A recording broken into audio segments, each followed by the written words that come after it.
everyone. I'm back, baby. It's Jake Ciely. I'm great. Everybody else sucks. Oh, no.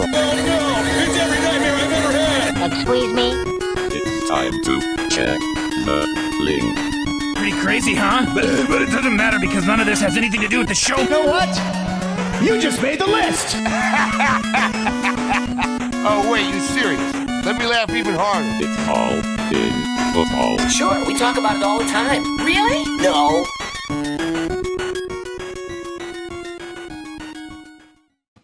What's up, you ducks? It's week 13 of All in Football. Ranks, debate, discussion, so much more with Jeff Ratcliffe and myself. As a reminder, if you want to watch this, you can watch this on YouTube and now BetsTV.com. And make sure this is the last day, getting all your entries in after today for the $350 gift card. So comment after the show. I mean, we want your comments during the show because then we can answer your questions. But comment on the YouTube page after the show. Thumbs up, subscribe, 5 stars. A review on iTunes. I mean, honestly, you can give me 3 stars in a review on iTunes, but please don't do that. But hey, it's an entry. Just say something. Say something nice. Say what you like about the show. Say what you like about Jeff, who is now 3 weeks in a row number 1. I moved back up from number 8. I'm 6, so I'm coming back up, Jeff. Hopefully we can finish 1 and 2. If not, at least we can have top 10. Still the most accurate rankings debate show in the nation. We got 2 weeks left until playoffs. Jeff, how you feeling?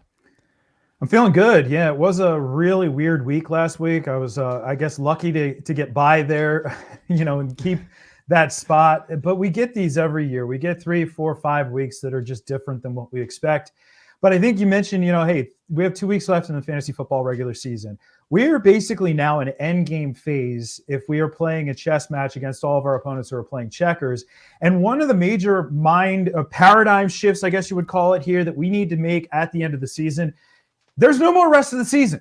Like, I'm not telling you who's better rest of the season anymore because all we have is this week. And you might be in a situation where you absolutely need to win this week. You might absolutely need to win both of the next 2 weeks to get in. We can't think of rest of season anymore. And by the way, cuffing is important, even if you don't have the starters. It was absolutely ridiculous that Alexander Madison was out there in over 50% of leagues. 50%. Yes. So the reason I was looking behind me is because I do have the Funko Pop of when Iron Man does the I Am Iron Man snap and end game. And I was going to pull that because you said it's the end game. And I was going to try and get that because even behind there is the actual Thanos glove, which are both hidden by this wonderful TV. I was going to pull them out. You made so many references. But Jeff, you might appreciate this reference. This is Konami code, man.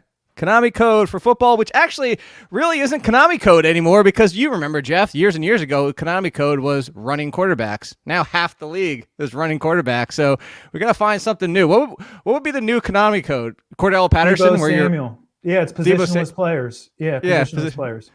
I think I like it too. You've just echoed something I said on both these previous shows this week with Lauren and Meany about the fact that your bench should be maybe one like fringy starter type option, not a fill-in, like a fringy starter. Like I'll give you, like my home league, I have Kendrick Bourne. I might need a wide receiver. I'm thin at wide receiver. But the rest of the bench is Jarrett Patterson, Khalil Herbert, like these big names, not big names, but big situations that could potentially develop, as you just said, backups, not even my own backups, other people's backups. I was streaming defenses, so now I am at the point where I have the Eagles and 49ers. I picked up a second defense because the 49ers' next 3 games after this week are glorious defense-wise. So, and, Taysom Hill. So you back up quarterback. Actually, let's talk about Taysom Hill real quick. We don't really save the quarterbacks towards the end, Jeff. Yeah. But I want to talk Taysom Hill for this reason. We've seen what happened with Cam Newton. We've seen Taysom Hill before. Is it as simple as if you're streaming? Do you go after Taysom Hill hard, or are you a little cautious and let's see how this thing goes? Because you got Alvin Kamara and Mark Ingram who should play, but the leading receivers are Traquan Smith, Marquez Callaway, Deontay Harris. He had Michael Thomas before. So what's your I put it this way. What's your comparison? Taysom Hill over Cam Newton, or do you think it's going to be very much like Cam Newton? I think probably a little bit better than Cam Newton, because he at least is in the offense. Cam Newton literally just stepped into that offense. It's not, I know he's back with his old team, but Joe Brady wasn't the offensive coordinator when he was there. So he stepped into a brand new offense and struggled his second outing. So I don't think that's a huge surprise. Whereas Taysom Hill has been here for obviously more than a couple of years now and knows the system. So I don't think it's a huge learning curve for him to be Right. the starting quarterback, right? He's already done it for 4 games. So, no, I think it's a little bit of a better situation than that. But at the same time, people who are starting to overthink things, like, honestly, guys, just step away from your commissioner site. You don't need to look at it all day long, because all you're going to do is you're going to start going down that rabbit hole. And the worst part is, Jake, and I used to do this crap to myself 15 years ago. I would start to think something so much that I thought it was true. Like I would create these narratives, and then it would just be like up. Like a couple weeks back, oh, they're going to shut down Antonio Gibson. This dude is touching the ball more than like almost anybody in the league. And a lot of people, they're going to break Antonio Gibson is what's going to happen. I think he's fine. I mean, honestly, the team's making a push there. That extra wild card spot is so good for fantasy, honestly, because that's that many more teams who are now in the hunt. That many more teams who are pushing hard at this time of the season. It's great. Yeah, 100%. Oh, Jiggles, the Wednesday show, Lunchy with Jake. Now, if we were doing Nando's voice, this would be, I can't do his voice, but it would probably be, would be a show with Nando. Lunchy Munchy with Jakey. That's what Nando would say. That's a Nandoism. By the way, Nando still on maternity leave, second baby. Congratulations to him. We'll be back in January so we can get some Nando around. But speaking of this team, I see this one right here. It's a very common question I'm seeing, and this is not the waiver show, but it is relevant. Is McKissick droppable for you, Jeff? No, I don't think so. Unless it's multiple weeks, right? Like if it's just 1 week, because I stash Patterson in case something happens to Gibson and it's a split backfield and maybe I get an RB4. I do not think Jared Patterson's going to run away. McKissick's going to become irrelevant. So I would still hold McKissick. Yeah, absolutely. And I think people need to remember, if you just woke up to who Jared Patterson is this year, then you don't know the legend of Jared Patterson at the college level, which he is a legend at the college level, but he's also 5'6". Like he is a tiny in terms of stature. He's stout, but he is tiny in terms of stature. He's not the type of back who they would legitimately hand the Antonio Gibson workload. Touches. So Patterson would become flex worthy, but McKissick would also now see, hey, if you see 3 or 4 extra touches a game, which is what I think we would see with McKissick, that's pretty darn valuable. So I don't think this is just it's not just a fill in the blank. And by the way, people, Los Angeles, no, there's no handcuff because they're going to split the ball between all those different backs. Every week is a different. Pittsburgh. It's Roundtree, then it's Kelly, then it's Jackson. Then wait, who was the one last week? I'm having a brain for it now. It was somebody different last week. That's exactly like last week they switched it up again. I'm gonna have to pull this up to here live on the show. This is what True Media is great for. This is what it was Joshua Kelly. Maybe it was the week before. I have to go look it up. Anyway, point being, agree with you, Jeff. So let's talk some of these rankings real quick. I see people asking about the Taysom Hill injury. I think it's a concern and similar to the fact of he's been held. This is why they didn't even use him last week when they had no running backs. They've been holding him out. This is why he hasn't been starting. So I think once he starts, similar to other teams, like once he starts, it's because they're confident he's now healthy. They wouldn't hold him out this long, turn to him in week 13 over Taysom Hill and be like, well, he's still not 100%. Now, and by the way, so I say this with a lot of love because if it wasn't for Roto World, I would not be here right now. I worked for Roto World very early in my career. I learned a ton there, but there is the Roto World. They start narratives themselves. Well, no, I'm not at all. I am not at all because I have mad respect for Pat and Denny and all the guys over there. No, not on them at all. It's almost sometimes as if Roto World doesn't talk. I know they're called NBC Sports Edge, but I'm not going to call them that. If Roto World doesn't talk about something, then it doesn't exist. This Taysom Hill injury should not be a surprise to people. They literally talked about it on the broadcast last Thursday night. This is not a surprise. Yeah. He's not hurt enough to not be practicing as well. He's practicing in full. It's just Sean Payton has said he didn't want to put him in there as the starting quarterback. Now, I think the fact that Sean Payton is being coy about this is actually a very good thing for us. And I think it actually means that he's going to play. He's not shutting it down. He's not saying it's Trevor Siemian. Trevor Siemian's our guy until further notice or anything like that. So, yeah, I wouldn't worry too much here about Taysom Hill.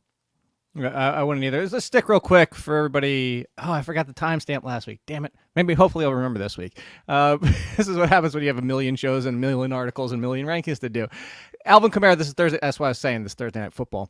Alvin Kamara, Mark Ingram, they both play. You just slamming them right back in as normal, Jeff, or is there a little bit of hesitancy in your mind on Alvin Kamara with potentially Taysom Hill and what Taysom Hill had done to Alvin Kamara in the past. No hesitancy. No, he goes right back in. Ingram just a flex, but I don't know about you, Jake. If I have both of those guys, I don't want both of them in the lineup. I don't want Tony Pollard and Ezekiel Elliott in the same lineup because chances are we're talking about that in a second. Well, no, I'm saying any of these two backfields where you have two guys. Like I don't want Damian Harris and Ramondre Stevenson in the same lineup. I don't care who it is because if they both have a bad game, then you're screwed. Or if one of them has a good game, then chances are the other one doesn't. So you've shot yourself in the foot at one of those spots. So keep that in mind if you have Mark Ingram. Yeah, but it's worked for the Broncos. So here's what I was going to say. Not really, though. Not really, because we've had one or the other. No, but the other's always been at least an RB3. It's never. That's what I'm saying. Not really. But they're your RB2 and RB3. Right. No, I know. I get the ceiling is capped, but here's what I was going to come back with and say this. So there's been conflicting, and this is where I was going to talk about for the Cowboys.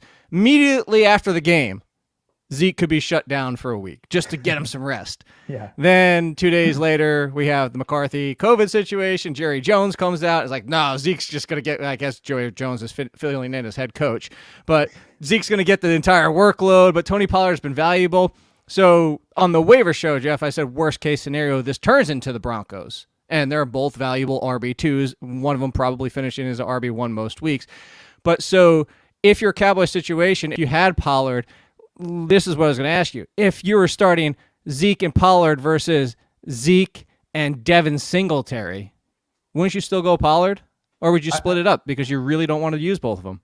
I mean, I guess you kind of have to if it's Singletary. Well, and that's what I mean. He's in his own spot. Gap. He's in his spot with Matt Breida now, and Breida getting a lot of that red zone usage. So it is tricky. Now, Ezekiel Elliott, he is not old. This is his age 26 season. But Jake, did you realize that basically every year since 2014, 300 touches? He's been at 300 touches or more, almost. I mean, the one year that he didn't, well, I guess was last year he was right there, right? And then the 1 year he was well on his way. His second season, he only played 10 games and still almost hit 300 touches in that.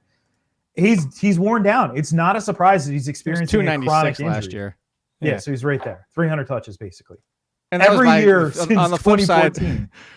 On the flip side, that's why I was saying I wasn't concerned about Henry, is because Henry was only back-to-back. It was only 2 seasons of 300-plus. Granted, it was 350. Or no, 340 and 370. I don't know, somewhere around there. But it was only 2 seasons, and then, of course, the foot situation with that. So, look, yeah, it just makes you wish every team had a clear number one. Yeah, remember those days, Jeff? Remember when it was the Larry Johnson, LaDainian Tomlinson, Tiki, Barbers even like everybody had a one, and there was only about 5 teams that were split backfields we had to worry about. Those were the great days. Remember, people used to actually say the dreaded backfield committee, and nobody says that anymore. Like, that's not even a thing. Most people even forget that existed. Which is often misused. Credit to Scott Angle, who's one of the first things he taught me when I came on at the old company is they said a committee is 3 or more, a timeshare is 2. So most backfields, when people say committee, they're actually saying it wrong because it's only 2 that are like the Cowboys. They're not a committee. There are 2. There are a timeshare. So, but anyway, King, Hall of Famer Scott Angle, king of the fantasy industry. If you've never met him, great guy. What else? I was seeing if we had any more questions here before we got to the Gallup situation. Let's continue with the Cowboys real quick.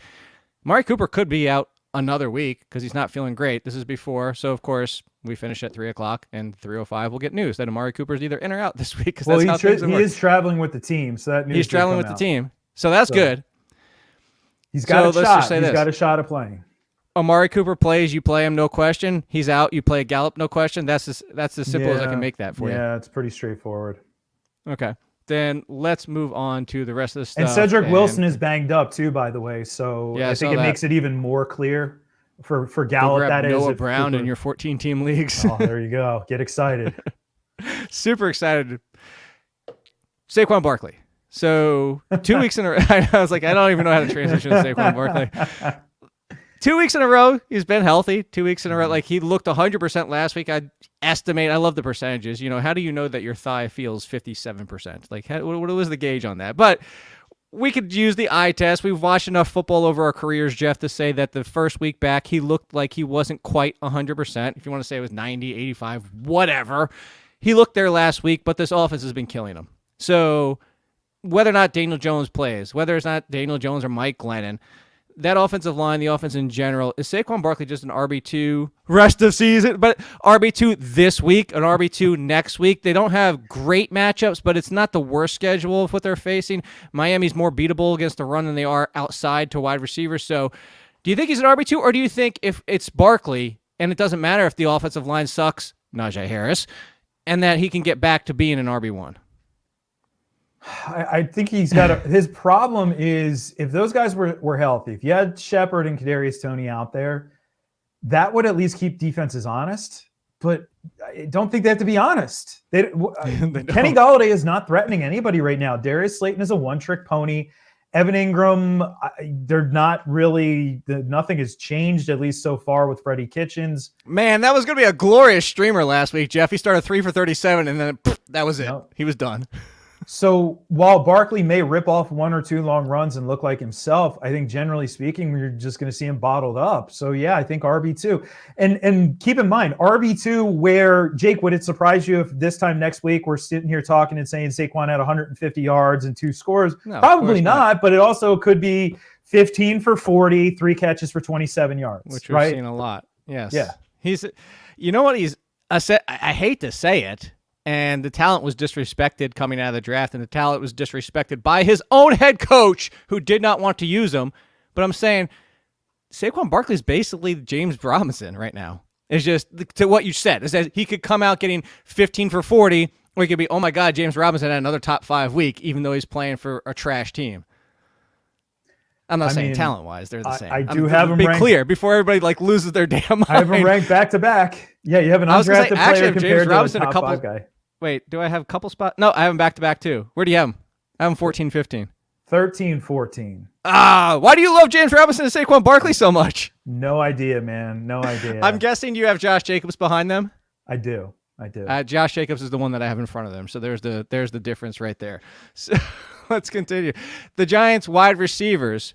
This is what I don't know if you saw that I tweeted out, Jeff, but Sterling Shepard, for percentage of the time he's on the field. So there's team target percentage, everybody out there, and then there's target percentage for a player. The target percentage for the players when on the field, is he being targeted? So you can have 2 different numbers. Sterling Shepard is top 10 when on the field. And obviously, if you took team target percentage, he's not going to rank top 10 because he's missed time. The simplest version of it. So Sterling Shepard, if out there, is that another one? It's as simple as he's out there, you start him because Daniel Jones loves him. Of course, assuming it's Daniel Jones and not Mike Glennon. I think so. I said as much earlier today. It's been abundantly clear. Even when we had some question as to whether or not it's like, oh, does Jones just love Kadarius Toney? And you had them both on the field for that like blink and you miss it period of time there. Yeah. And it was decidedly Shepard. It was abundantly clear it was Shepard. So yeah, I think you do. It's a wide receiver 3 play, but honestly, right. I'm a sucker for volume, and I'll take if I'm starting as my 3rd wide receiver and he gets 10 targets and he catches 7 for 70 in a PPR, whatever, like that's good. Jacoby Myers, yeah. It's Jacoby Myers plus, even because he's got a little bit more upside than Jacoby Myers because I guess the offense is it's just so conservative in New England. I love how Mac Jones is playing, but it's so conservative. It is. But you could argue that the offense has been more effective. I mean, not even argue, just look at it. It's been more effective. I don't remember the number off the top of my head, but it's years, plural, because it goes past 2020. Somebody, Jordan Renan or Dan Dugan for us, one of the 2 of them tweeted out, and they said the Giants haven't scored 30 points in like 20-something game. Like they're the longest stretch of a team.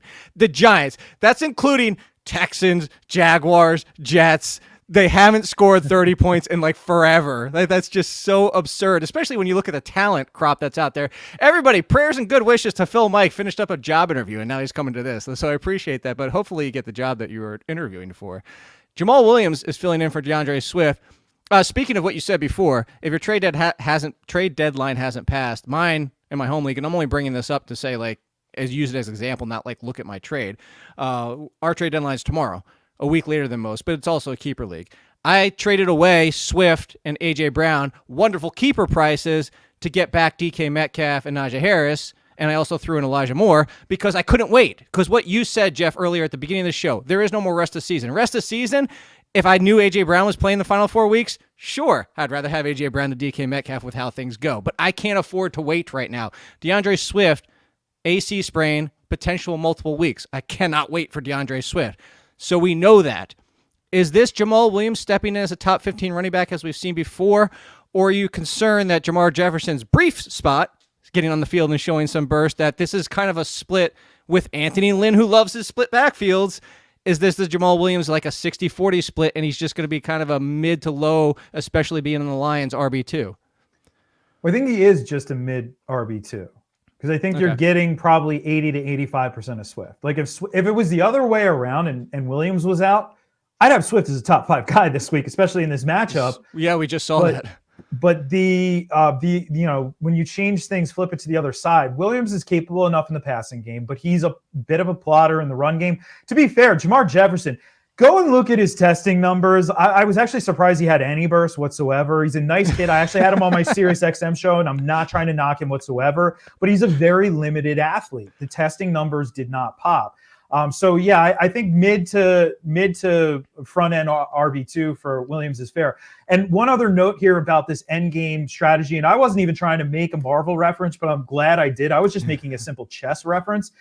End game, you are not guaranteed anything beyond whatever week you're playing in the playoffs. So you might think, well, I have this matchup in week 16. You might not be playing in week 16. So we really have to think about this moment in time. And that's really all we have. I know that's deep and philosophical, but for fantasy purposes, it's an important thing to grab. There's moves that we would not make in week 7 that we will make in week 15 or week 14 because we have to make those moves. So it's a definite shift of gears here as we make this push to the championship. So but what you're saying is you might not have it on your left showing up in week 17 because you needed it in week 6. So you don't have on your left, and then, coming out, you got the circle and everything. You get what I'm saying. Let's move on. I should just shake your head yes to me. I mean, I've watched all the Marvel films. I know that was a Captain America reference, right? Yes. Well, it was Captain America callback from Endgame at the very end where they pulled it all the way back to the Captain America reference. So, yes. So let's talk about another unappealing question mark running back. This is what I said in the waiver show, Jeff. We all laughed about Rex Burkhead last week, and deservedly so. And the same thing happened. Volume meant nothing. Sometimes volume means nothing. Sometimes volume, even for wide receivers, mean nothing when your quarterback is Zach Wilson. But this is his running back, who actually averaged about 4 yards per carry. And if you take biases out of the equation, like myself, and tried to just watch that objectively, Tevin Coleman looked like he had some burst in that game. Tevin Coleman, volume, 60, 70 yards. Do you think he's a flex running back? Yes. See, you take the name off the jersey and it's like, hey. I don't want him. Exactly. Don't use Austin Walter. Please don't overthink things, people. Yes, he scored a touchdown. Yes, he did out-touch Ty Johnson. But don't use Austin Walter. Tevin Coleman, it was a surprising amount of volume, Jake. I really didn't expect to see that. Right. He can handle it. He showed it in his time, obviously, with Atlanta. I mean, I guess briefly there. He had that one game with San Francisco. He can do it. I mean, and I guess we're at the point where beggars year with Atlanta. Yeah, definitely in Atlanta. Beggars can't be choosers. So it's better than a Rex Burkhead, David Johnson situation. You're definitely right there. Well, and that's the biggest thing is sticking on the Jets here real quick is Elijah Moore situation. And granted, it's keeper. And I was excited. Look, everybody loves Elijah Moore. No, nobody's out there on their island. Matt Harmon needs reception. Everybody out there in the fantasy world and draft world loves Elijah Moore's talent. We know that. Let's make that clear.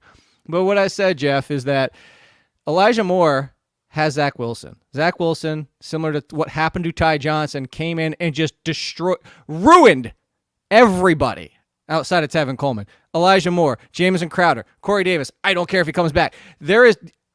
Tell me if I'm crazy to even say this, Jeff, I said that to say how much I love Elijah Moore's talent, is that even if Corey Davis is out, even if Corey Davis comes back, I don't care which way. The only player on the Jets I care about now is Tevin Coleman.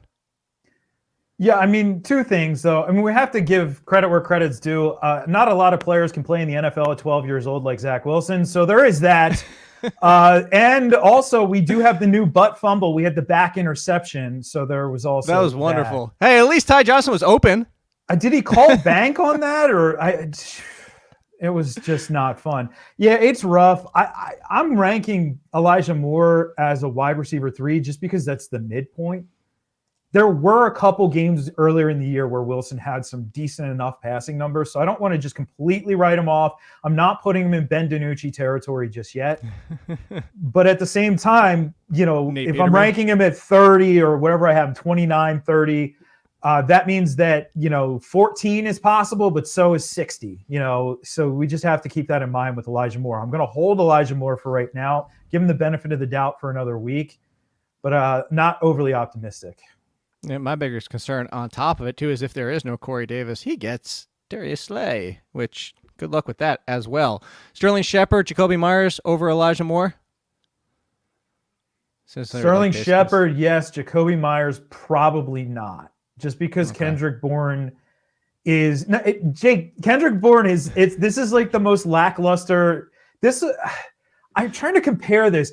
You remember, who was it? Doug Baldwin had that year where he had all those touchdowns, but he didn't have a 100-yard game. Remember that? Yeah. That's kind of Bourne's just not having that amount of touchdowns, but he hasn't had a 100-yard game. He's had 1 6-catch game, and that's it. That's the most catches he's had on the season. And yet, from week 3 on, he's the number 12 fantasy wide receiver. I guess that's saying something about the state of the position this year in terms of the volatility. But his presence, at least, especially in the red zone, does put a damper on things for Jacoby Myers. So I have him as more of a flex option. So I would use Moore ahead of him. Yeah, so I was double checking to make sure, because I said it on yesterday's show, is that you mentioned the 6-reception game. Not only was that his only 6-reception game, that was also one of only 3 games with 6+ targets. Yeah. It's been like 4, 4, 4, 4, and receptions 2, 3, 4, 4, 3, 2, 4. And one of his, granted, it's 22, and then this past week was 21 points in most leagues, somewhere around there. That 22-point game also came with 40 rushing yards 2 weeks ago. Remember, I know it's been great, but at the same time, the Kendrick Bourne is not Deebo Samuel on that level. That just happened to be that usage in that one play. So I'm with you. So you would say Elijah Moore over Kendrick Bourne as well, I'm assuming, from the sound of it? Barely, yes. Barely? Okay. Yeah. Wait, is that real? Corey, you better not be dropping news in here and then be make me go out there and look and then find out. Yeah, don't be speculating, bro. Is this I don't want to see speculation and then find out. Wait, here's what I'll say, though, Jeff. I will answer it one way in saying, even if AP goes to Seattle, I do not care. I don't care about the Seattle backfield. I don't care about anybody back there. Is Marshawn available? Because that's all I'd really care about. Yeah, that makes it honestly. If Pete Carroll is saying, "How can we make this situation worse?" Bringing in Adrian Peterson might do that. This is a dreadful situation. This is a part of the problem. If you can't sustain the run game, how are you going to generate plays to DK Metcalf? I mean, the defenses know exactly what they don't even have to prioritize stopping Alex Collins. DJ Dallas is a number 3 running back who is in a full-blown timeshare, not committee, with Collins. It's a terrible situation. I don't think that helps the run game. Add AP, Homer's going to come back and be healthy. I'm just not even including Rashad Penny at this point.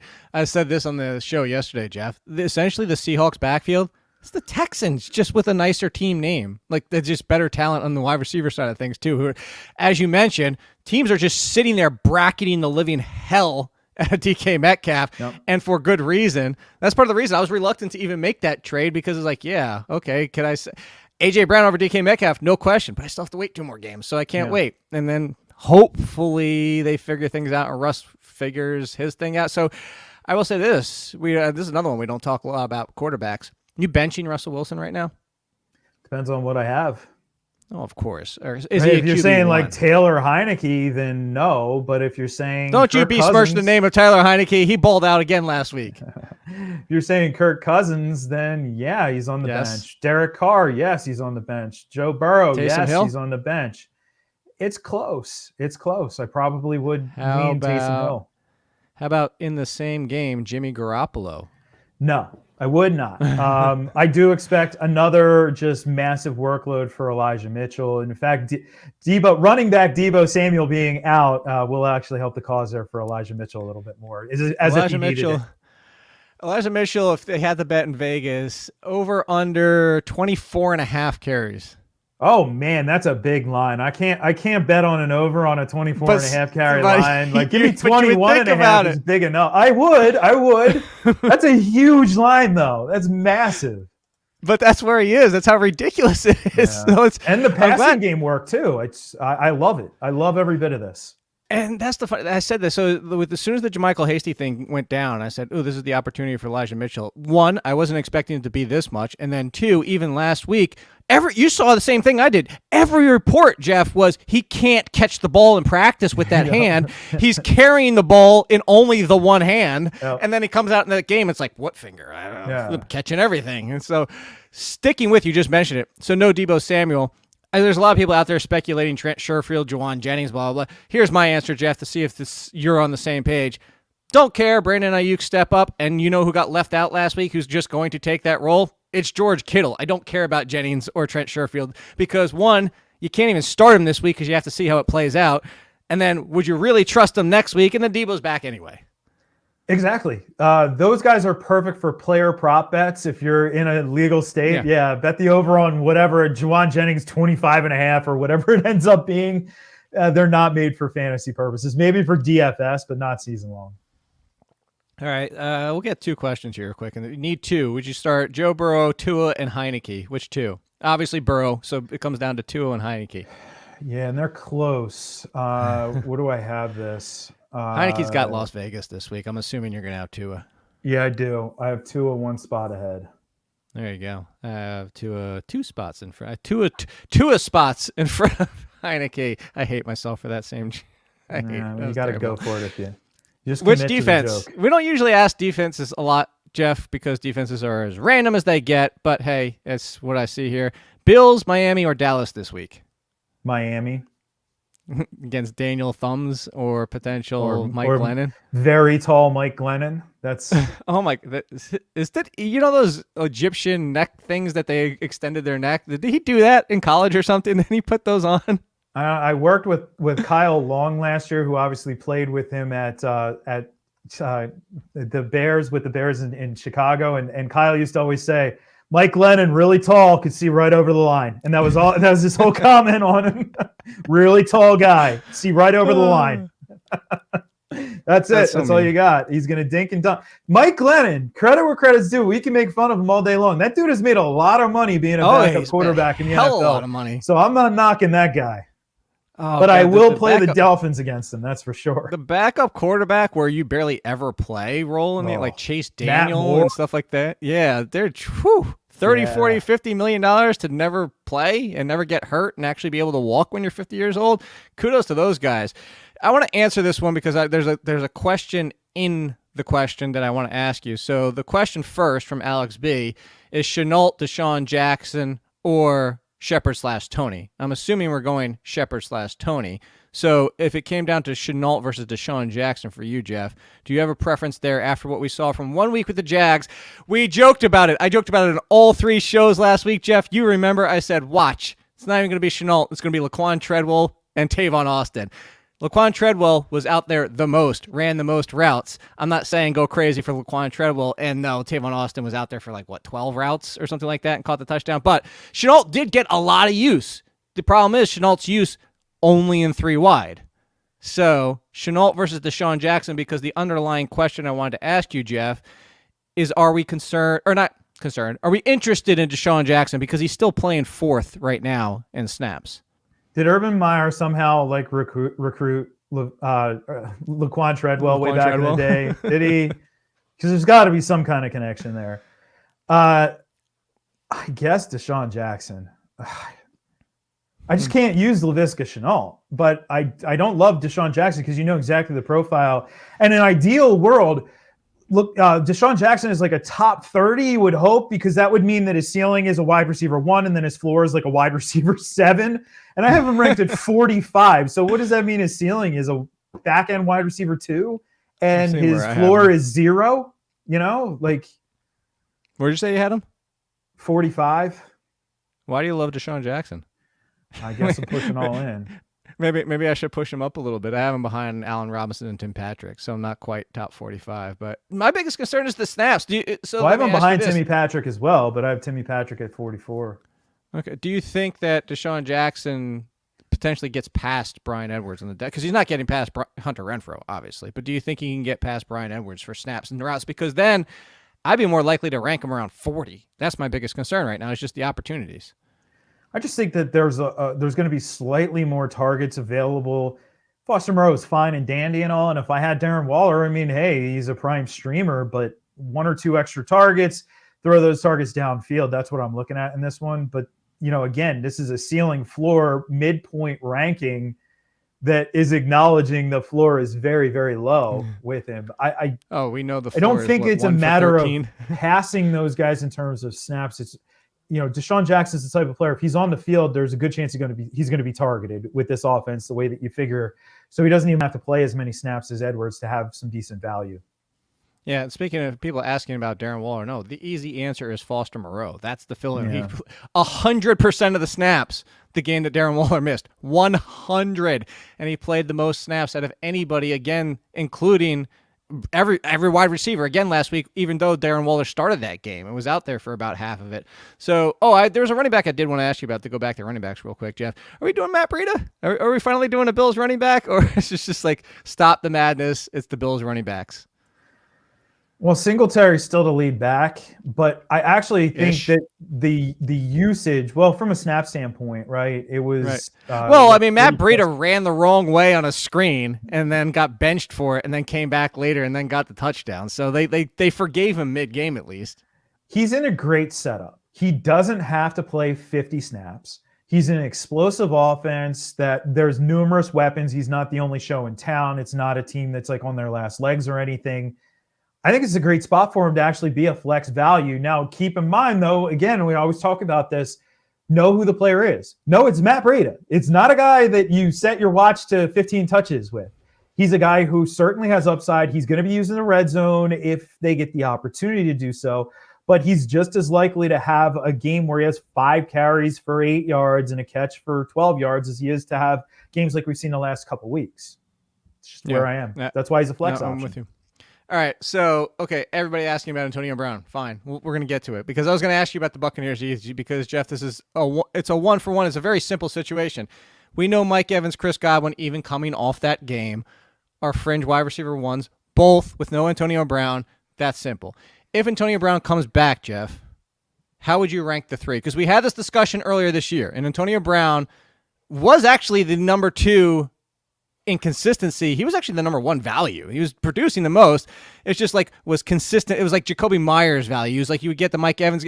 It was basically Antonio Brown added to the Mike Evans, Chris Godwin from 2019, where it was Mike Evans this week, Chris Godwin this week, Mike Evans. Remember that year? That was frustrating as hell. So how do you make it now that he's missed time? Do you think he's coming back as the 3, or do you think he hurts one more than the other? Or if he plays, obviously, we're not sure yet. Boy, that's tricky, because it is. There's so many mouths to feed. Rob Gronkowski coming off a 10-target game. Leonard Fournette being heavily involved in the passing game last week as well. Remember, it was just 5 targets for each of the 2 wide receivers, Evans and Godwin. I think the team has evolved to a point where they don't necessarily have to lean on anybody. So I think we're almost in that frustrating area yet again. Now, it's a good spot for Evans and Godwin against that Atlanta defense. I don't think you can just simply safely assume that Antonio Brown in December was the Antonio Brown you remember from September and October. I'd be really reluctant here. I don't think he plays this week, by the way. I really don't think he's back. They don't need to rush him back. It's just working.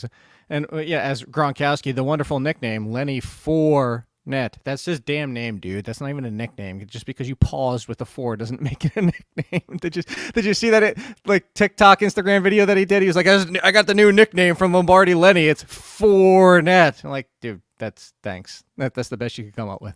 Yeah, I'm off on nicknames anymore. I used to do it all the time, and then it's one of those things now. Everybody just does it. I'm off on the nicknames. I'm just going to call him darn Leonard Fournette.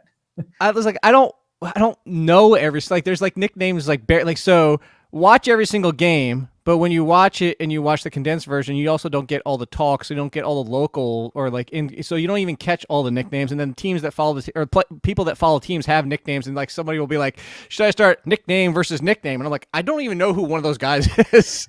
I love when they come with the abbreviations that you've never seen before. Like, what was the one yesterday that I was so stumped? T-Mac, and I'm like, Tracy McGrady plays football now? Like, what are we talking about? And then for the longest time, when people were calling Trevor Lawrence T-Law, I'm like, dude, Ty Law, like, let's not even try that one. Like, that's creating the abbreviations, man.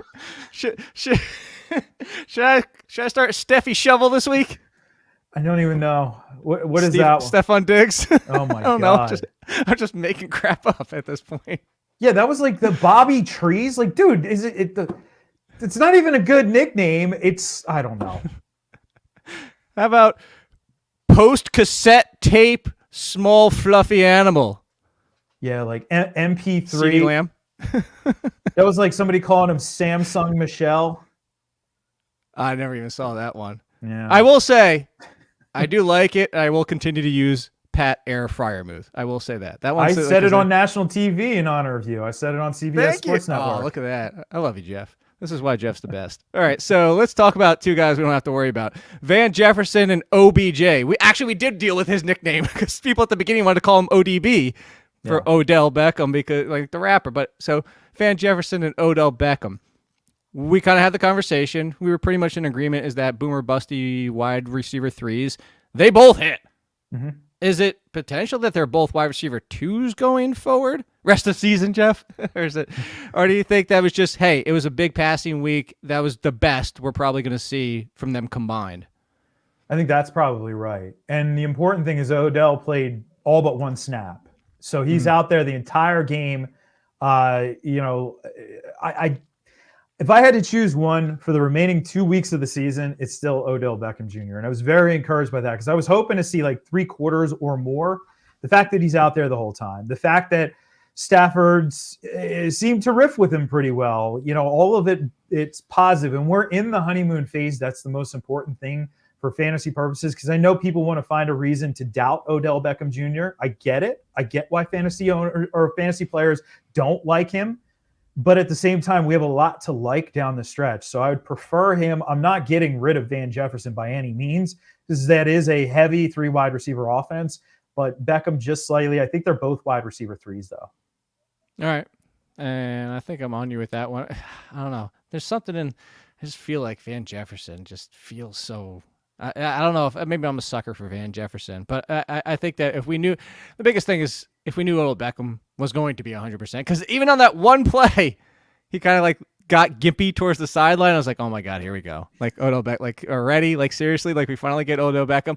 I'm with you if I knew Odell Beckham 100%, but I don't think either of them are bad things. So, you know what? We kind of glossed over some of the conversation that I wanted to have real quick before we get to quarterbacks and tight ends with the Jaguars.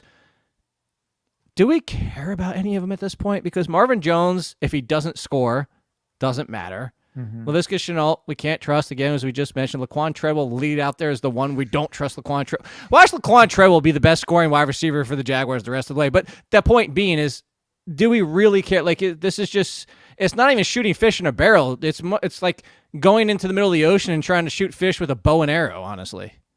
I mean, James Robinson's about it. I wouldn't be surprised if James O'Shaughnessy became a streamer, like a deep league streamer, just because there's meat on the bone, and we know Trevor Lawrence likes to throw the tight end, but that's about it. Yeah, it's a bad situation. Okay, so let's talk quarterbacks and tight ends before we get out of here. Another kind of Alvin Kamara situation with the rest of these type of guys. If Kyler Murray is back this week, start him, no pause, correct? Correct. Okay, so let's talk Joe Burrow. We've had him kind of come up in conversations. A few weeks ago in my rankings, when I had buys and sells, I had Joe Burrow listed for a couple weeks in a row, like 2 or 3 weeks in a row. I said, look at the Bengals schedule down the stretch. They got past defense concerns. And you've seen kind of some hiccups recently for Joe Burrow. If Joe Burrow was your QB1, because you and I are on the same page, we've had this discussion a lot on this show, is now is the point where we start thinking maybe I have a backup quarterback. Maybe. I'd still go stash a Khalil Herbert over a backup quarterback. But if it's Joe Burrow, does that lean you a little bit more towards it? Or do you think Joe Burrow is going to right the ship? Cigar Joe. Let's give him a nickname. Cigar Joe. Is he going to right the ship? I thought his nickname was Joe Cool. Which was it Joe Cool, like the cigarette thing from not back in exactly the but I would want to have my rear end covered there. By the way, a little big man who's watching right now, not all the Jags suck. Josh Allen is awesome. That defense has some nice component parts to it, so I would not say that. This team doesn't beat Buffalo if they all suck. No. But Joe James Burrow, Robinson's awesome. Yeah, he is. I wish he was on another team, honestly. Put him on Seattle, right? Put him on Seattle. That's like the trade for that'd be amazing. But anyway, I would make sure I cover myself. I think we're maybe a year or two away from Joe Burrow every week. Lock him in. You don't even have to worry about starting anybody else. But he is heading in that direction, and this is a very encouraging season for him. But you're talking about a team that is winning football games by running the football as well. So they're not going to need to lean on his arm when you have Joe Mixon who can carry the rock. And if Joe Mixon goes down, you have Samaje Perine who also is a big dude who can carry the rock. So I would make sure I cover myself if I had Joe Burrow. Okay, I'm with you. And also, I love this Joe Mixon thing. As for weeks, I was saying he's the most disrespected running back, but it was because of fatigue. Jeff, we got tired of like Joe Mixon's a low end RB1. Oh, there could be so much more. And now he's hurt. And people just got tired of Joe Mixon. And so this is why you go look. I hammer this home every single year. Perception. Don't let perception cloud you from the facts, whether it's performance. Oh, real quick for Kyler Murray. DeAndre Hopkins, same thing. DeAndre Hopkins plays, boom, right back in your lineup. No concerns.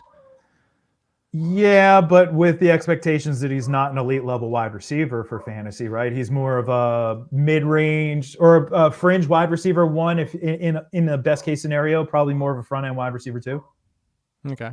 Yeah, I've seen that nickname too, by the way, Matt. That nickname's been used for Nick Foles too, and that's the BD one. That's one of the most annoying nicknames to me. Like, stop throwing that around for everybody. It's just a dumb nickname anyway. It's just stupid. It's like, feels like go back to high school. Not saying you, Matt. Not even high school. That's like a middle school thing. That's true. Like it's like all the teams out there for fantasy purposes who have to go like a sexual name, like, oh, cool, bro, that was awesome. Really, like, to show me your touchdowns. I'm not going to say it the way that it's spelled out. Come on, right. Go back to the drawing board. Come up with something more original. Yeah, I'm saying it to you guys, and you can add me. You can hate tweet me all you want at Jeff Ratcliffe. Like me, I took the easy way out, but from a different way. I had Jonathan Taylor and Deandre Swift, so my team's name was Taylor Swift. But Taylor semicolon Swift. I was just having fun with it. And it was actually Eli Two Fingers for a while because I had the thing from. Oh, I almost did it on this. I almost did it on YouTube. We're gonna get banned from YouTube. We're getting FD. Don't do the two gun salute there. Yeah, that's what. That's why I called it. It was Eli Two Guns. That's what it was from that Monday Night Football. All right, before we get out of here, Jeff, without looking, don't cheat. Where is Kyle Pitts on a points per game basis at tight end? 6. He is not. Is he 10th. Lower? He's 10th. He's okay. 10th. Cool. He is also 10th overall. Kyle Pitts, benchable at this point. No. Okay. Continue. The only reason, so the silly scoring system that we use. Jake, how many receiving yards does he have? He has 661. That's pretty freaking good. It is. He has 1 touchdown. And it's not Kyle Pitts. It's his quarterback who unfortunately, suppressed Julio Jones' numbers. Real quick, by the way, do you know where the yards rank? Do you know where the yards rank at tight end? At tight end, is it 3 or 4? It is 3rd. He is 3rd at tight end in receiving yards, only behind that was a guess, right? Kelsey. So he's having a great season. It's just one of those years. We get these with these guys. Touchdowns are the worst part of fantasy football because they're the least predictable stat. And yet they're the stat that misleads people the most when they only look at the box scores. Kyle Pitts is playing very good football. He's having an amazing rookie season, and I'm not worried about him whatsoever. What are you going to do? You're going to bench him for, I don't know, who's on waivers right now? Jack Doyle? Like, are we going to go flavor of the week? No, you drafted Kyle Pitts in a 4th or 5th round. You're on this train to the end. Cole Kmet's got Arizona this week. Do not start. This is so funny. Like 3 years ago, we start everybody. Random no names against Arizona tight ends. And now this year, it's actually very scary to start tight ends against Arizona. But you know what's not scary? You know, if you're probably winning your leagues, you're watching this show and listening to us because Jeff is number 1. Follow him at Jeff Ratcliffe. Make sure you check out him on SiriusXM and the CBS show on Sunday mornings if you want to watch that as well. Over FTN, code ALLIN, 20% off. It's your last day. This is it. Those are the 5 ways. You thumbs up, subscribe, leave a comment, rate and review on the iTunes side of things. Send me all your screenshots. I'll get them all together. If you have a preference, Nintendo, PlayStation, or Xbox, let me know. And you'll get the gift card winners on Monday with Chris Meany, theathletic.com/BetsTV, all capitals, and a first free month take you through the end of the year. We'll see you on Monday.